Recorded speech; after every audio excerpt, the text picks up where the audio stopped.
competition হৈছে আপুনি fitness লাগিব গিয়া আজি কেল মহাৰণ 2.0 আজি আমাৰ ইয়াত সুইমিঙৰ কম্পিটিশ্যন চলি আছে আৰু ইয়াত বিশেষকৈ ফ্ৰী ষ্টাইল আৰু বেকষ্টক এই দুটা আইটেম ইয়াত হ'ব আৰু মই প্ৰথমতে তাৰ কাৰণে অসমৰ সন্মানীয় মুখ্যমন্ত্ৰী ডক্টৰ হিমন্ত বিশ্ব শৰ্মা দেৱক ধন্যবাদ জ্ঞাপন কৰিছোঁ কাৰণ এইবাৰ কেল মহাৰণ 2.0ত সুইমিঙত ইনক্লুড কৰিছে 1.0 যিটো নাছিলে আৰু এইটোক লৈয়ে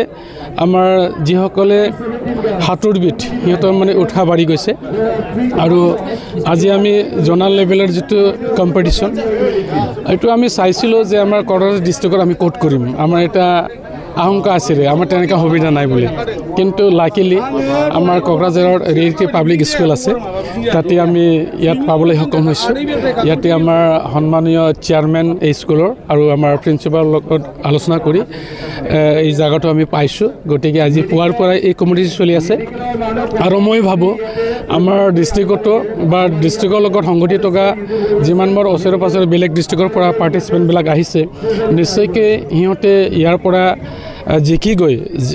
ষ্টেট লেভেলত যিটো কম্পিটিশ্যন হ'ব তাতেও সিহঁতে ভাল পাৰফৰ্মেঞ্চ কৰিব বুলি মোৰ আশা আছে গতিকে মই অনুৰোধ জনাম যে আমাৰ গাৰ্জেনসকলে বিভিন্ন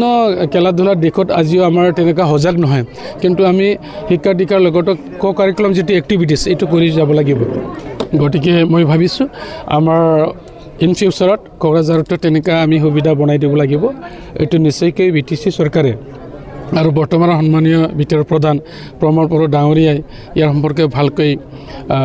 উপলব্ধি কৰি আমাৰ ইয়াতো তেনেকুৱা সুবিধা বনাই ল'ব গতিকে আজিৰ যিসকলে পাৰ্টিচিপেণ্ট ইয়াত আছে মই তেখেতসকলকো মোৰ তৰফৰ পৰা বা কমিটিৰ ফালৰ পৰা হৈ মই ধন্যবাদ জ্ঞাপন কৰিছোঁ সিহঁতৰ লাইফত সাফল্যমণ্ডিত হওক आज हमारे यहाँ पे केल महारन 2.0 हो रहा है और आज जो केल यहाँ पे खेल रहा है ये जोनल लेवल का जो केल स्विमिंग हो रहा है अंडर 14 to 17 लेवल का और मैं उम्मीद करता हूँ कि यहाँ पे जितने भी पार्टिसिपेंट हैं उन लोग इन फ्यूचर में अच्छी केलवा स्विमिंग में पारगत होने के बाद उन लोग स्टेट लेवल में पार्टिसिपेट करेगा और नेशनल लेवल में भी उन लोग अपना परफॉर्मेंस अच्छा करेगा तो वहाँ पे भी स्कोप मिल जाएगा